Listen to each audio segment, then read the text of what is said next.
hujumu usalama wa nchi, tutawakalia ngumu. Sijui kama tunaelewana. Kwa sababu hakuna tofauti. Wanatatiza watu kule Nairobi, ati sijui ni maandamano. Maandamano ni kupiga polisi na mawe, kuvunja duka, kuchoma barabara na kutatiza uchukuzi wa umma. I want to make it very clear that all people who are hiding behind politics to commit crime have a date with us and have a date with law enforcement officers. We are not suffocating any freedoms in this country. The Constitution allows people to do politics, to disagree in terms of policies.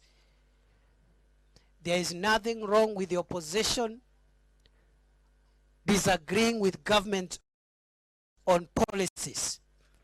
There is no problem the opposition having rallies and meetings which are purely political. But we have a problem with violent riots where property is being destroyed, people are being hurt, the economy is being shut down, public transport is paralyzed.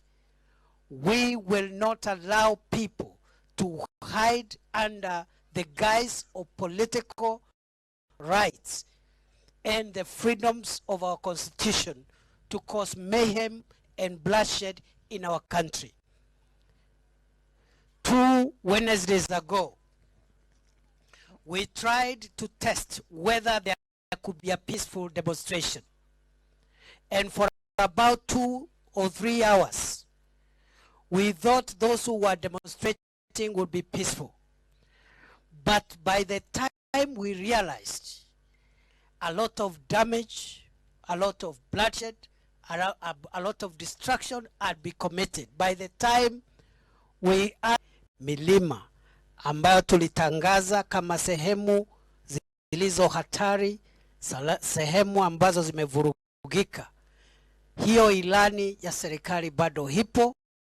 Hiyo sehemu haitakikani mtu yeyote kuwa katika hizo sehemu, kwa sababu hiyo sheria bado iko inatekelezwa.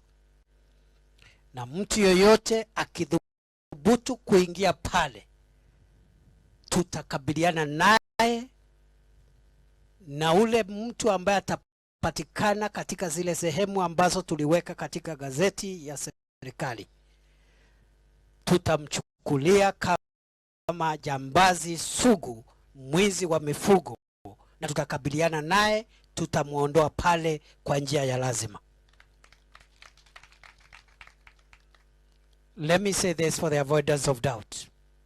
On 12th March 2023, we gazetted certain areas as disturbed and dangerous areas in over 6 counties which are affected by banditry. That includes certain areas and difficult terrain areas within Baringo, including the Korokron Hills, Harabal Hills, Tandare Valley, Ngelecha Hills.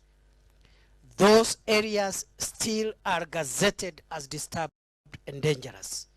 No member of the public is allowed to access those areas. They are security areas. Any person found there will be treated as a suspect of banditry and will be dealt with accordingly. Sijui kama tumeelewana. Unajua nimeongea kwa Kiingereza